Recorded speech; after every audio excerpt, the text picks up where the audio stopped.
Wednesday, June 12th, 2013 should not have been a remarkable day.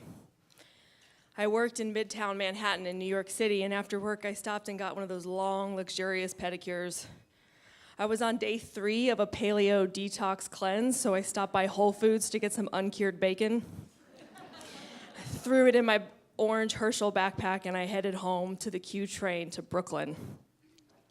And I'm walking down Church Avenue leading to my street, and I remember I was listening to the most amazing 90s hip-hop jams playlist.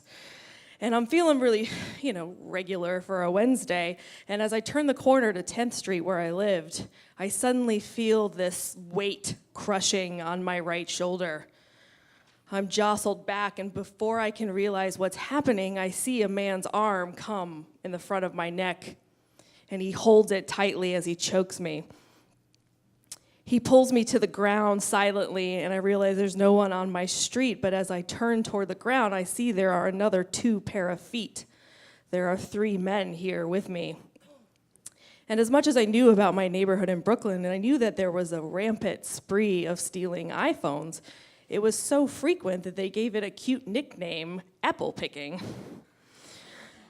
So I thought maybe that's what this was, but as I looked at the ground, I saw the iPhone was on the ground and they were still choking me. So I looked at the feet and I looked at the iPhone, and I thought for a second that maybe they weren't here just to take my iPhone. And the panic set in as he choked me tighter, and I'm kicking the gravel, and all I can hear is the rocks beneath my feet and my grasping at air to get free. And it feels like minutes that this goes on, and luckily for me, a neighbor starts to come out of her house, and she sees these men. And I eke out the words with all of my life and say, please, just take it. Take the phone. And when they see the neighbor, they grab the phone and they run, never to be seen again. The next day, I surveyed myself for the damage, and if you were to look at me, you wouldn't have thought there was anything wrong with me. I could feel 2 cuts on the side of my tongue where I had choked on my tongue, and there was an 8-inch scratch down my neck where I had tried to claw the man's arm off of me.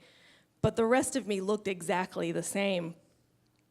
A friend offered to take me to coffee because he felt that I shouldn't be home alone after such an ordeal. And as soon as I stepped out and I looked at the world around me, immediately my world was different. I remember a bus driving by and it honked its horn, and I could feel the horn sear through my chest as if the bus was plowing down upon me. I could hear every voice on the street, the sound of the espresso machine as they made my coffee. It was like someone had literally turned up the volume on New York City. And it's a pretty loud city already. And I remember the next day I tried to go to work, and I sat down at my desk and a coworker tapped my shoulder, and I shot 3 feet in the other direction and broke down in hysterics. Maybe there was something more wrong with me than just a scratch down my neck. But everything about me up to that point had been driven by this strong cerebral sense. So to have my brain betray me like this felt like someone had hijacked the very strongest part of me. And it was really, really hard to deal with. So the days went on, and I would get panic attacks like you wouldn't believe. If you looked at me the wrong way, I was likely just to start crying. And I would get these huge amps up of adrenaline, and then I would just sleep for days. And this went on for weeks before I finally sought help. And I got a call from a friend who had actually been a victim of crime in New York City. And that's when I found out that as a victim, I had available to me a wide buffet of free goods and services in New York City. Crime victim swag, I like to call it. Rape whistles, self-defense classes, reimbursement of medical bills, and my favorite, 2 free years of therapy. So I make an appointment, and after a few weeks, that's when I meet Christine. Christine hands me this questionnaire where I start running down my symptoms, and it says, do you have flashbacks? Yes. Is your tiredness interfering with your work? Yes. Do you have panic attacks? Yes. Is everything louder? Yes. I didn't even realize that that was a symptom. I had started to feel crazy, but actually everything was getting louder. And she looks over the list and she said, you have textbook post-traumatic stress disorder.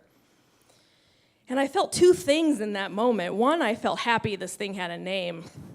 And two, I didn't feel worthy of the diagnosis. PTSD was for war veterans. It's not for people who had their iPhone stolen. But I looked at the diagnosis and I looked in her eyes and she said, what's happening to you is that your brain can't tell what's danger and what's not. So it pretends as if everything is danger. And then that front part of your brain's like, dude, man, chill out, you're fine. And it would release these chemicals that would be why I slept for days. It was nice to have a scientific explanation because that's how I understood the world in black and white. So I decided to approach this like I approached everything.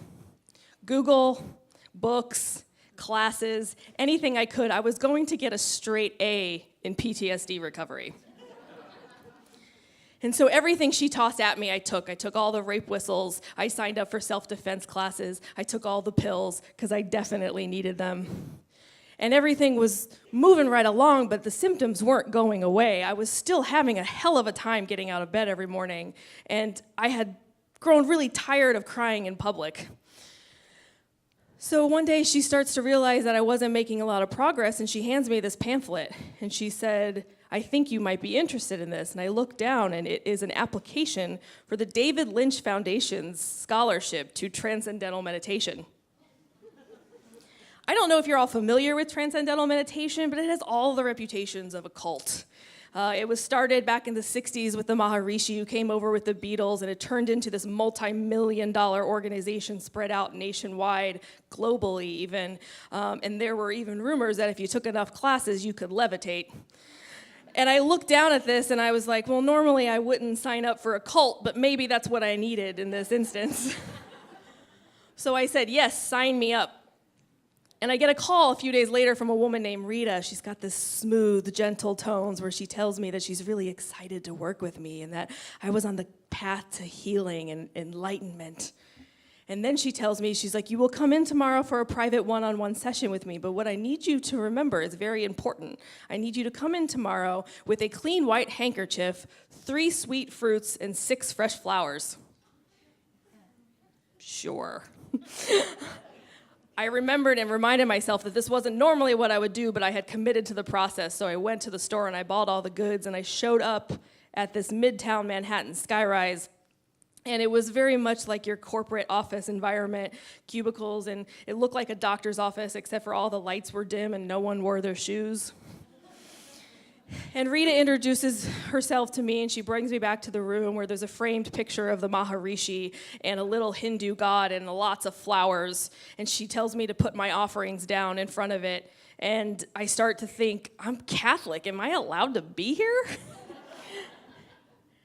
And she runs me through the ceremony where she says things in Hindu, and I repeat them back. I have no idea what I said.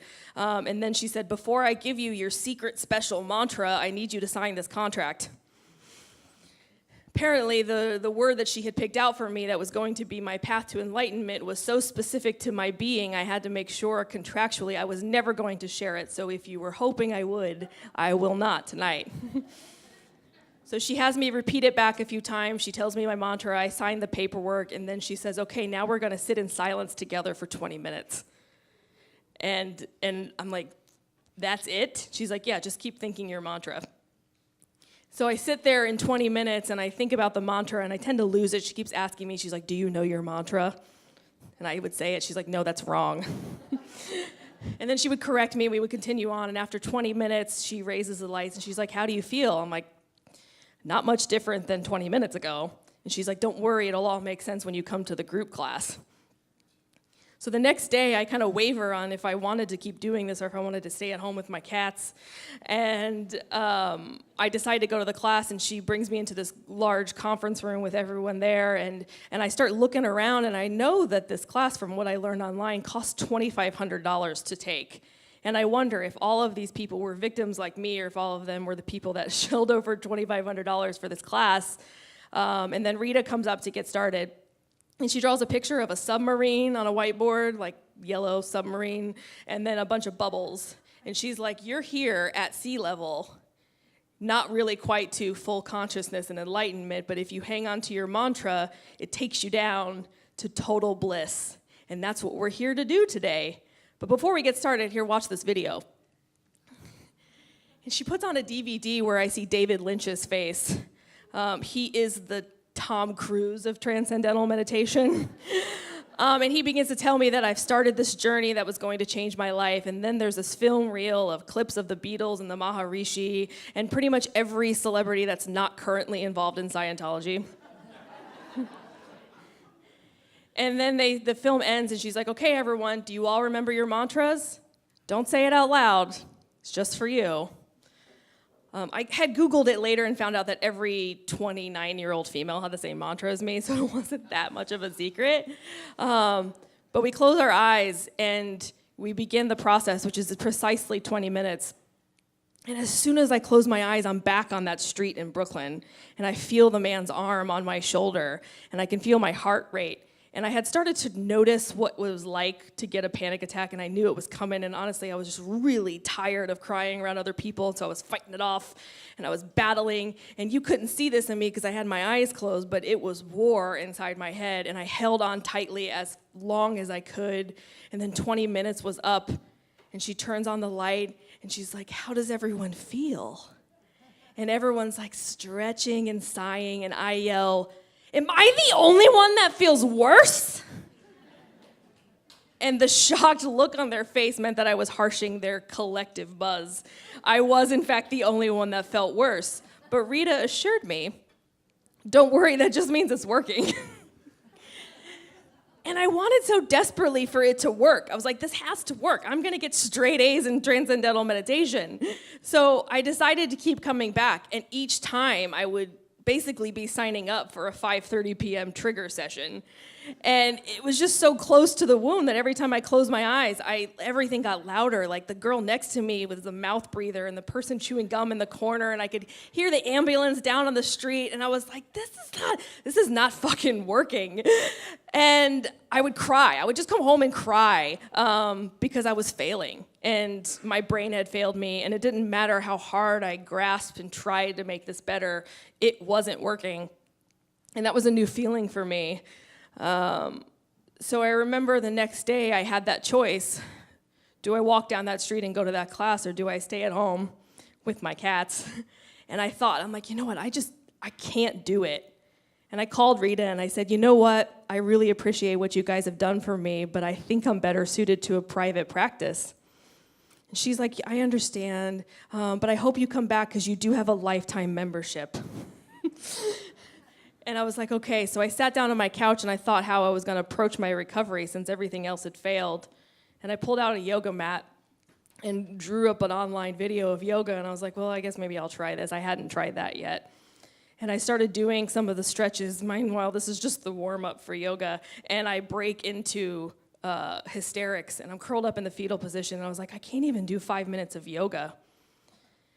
The next day, I had the same set of choices, so I put in the yoga video, and I tried to do a little bit more, and I think I might have gotten to downward dog at this point. And I broke down into hysterics in the fetal position, but I looked at the clock, and it had been 7 minutes. I had done 2 more minutes of yoga than I had done the day before, and I started to think that maybe my life was going to be measured in 2-minute increments from here on out. And I started to think about what that meant, and I was so used to just fixing everything in the black and white. And the next day, I started to approach 10 minutes, and I started to think, okay, this is what momentum is going to feel like. And I started to think that it wasn't about looking 6 months ahead on when my brain would be fixed, but it was about how I could do tomorrow. And I looked at the video, and I thought, tomorrow, I bet I can do 15 minutes. Thank you.